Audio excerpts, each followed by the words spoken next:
സുഹൃത്തുക്കളെ, നമ്മളിപ്പോൾ ഉള്ളത് ഫോർട്ട് കൊച്ചിയിലാണ്.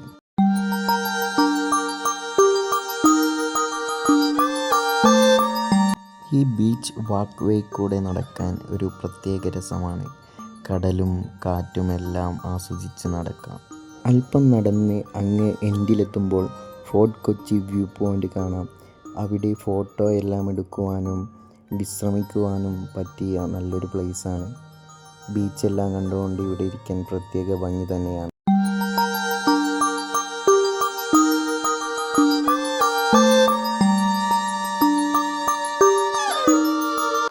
നിറയെ ആളുകളും അതുപോലെ കച്ചവട തിരക്കുമുള്ള സ്ഥലമാണ് ഇത്.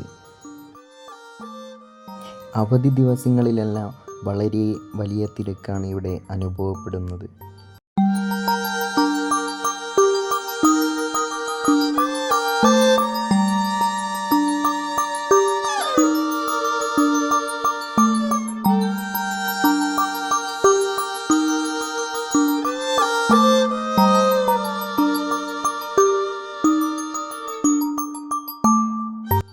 കേരള ചരിത്രത്തിൻ്റെ സുപ്രധാനമായ പങ്ക് ഫോർട്ട് കൊച്ചിക്കുണ്ട്.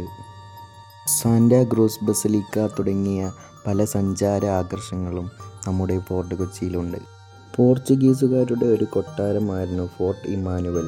1503 നിർമ്മിച്ച ഈ കൊട്ടാരം 1806 ഡച്ചുകാരും ബ്രിട്ടീഷുകാരും നശിപ്പിക്കുകയായിരുന്നു. ഒരു കാലത്ത് ഗംഭീരമായിരുന്ന കോട്ടയുടെ അവശിഷ്ടമാണ് ഇവിടെ കാണാനാവുക.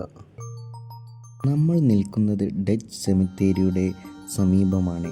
1663 മുതൽ 1795 വരെ ഡച്ച് അധികാരകാലമുണ്ടായിരുന്നു. അക്കാലത്ത് മരിക്കുന്ന ഡച്ച് വംശജരെ സംസ്കരിക്കുന്നതിനു വേണ്ടിയാണ് 1724 നിർമ്മിച്ച ഈ സെമിത്തേരി.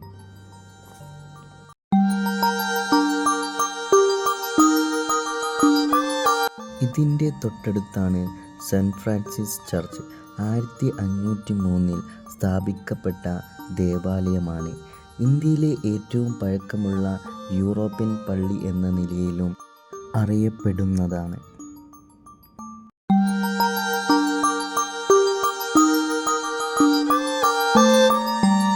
ഇന്ത്യയിലെ കോളനി ഭരണകാലത്ത് പല സംഭവ വികാസങ്ങൾക്കും ചരിത്രം വഹിച്ച പള്ളി കൂടിയാണ് ഇത്.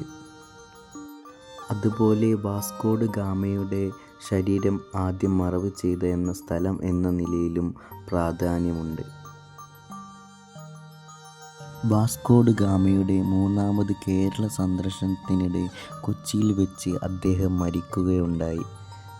14 വർഷത്തിനു ശേഷം അദ്ദേഹത്തിൻ്റെ പുത്രൻ പെഡ്രോ ഡ സിൽവ ഗാമ കൊച്ചിയിൽ എത്തി അദ്ദേഹത്തിൻ്റെ ശരീരാവശിഷ്ടങ്ങൾ പോർച്ചുഗലിലേക്ക് കൊണ്ടുപോയി.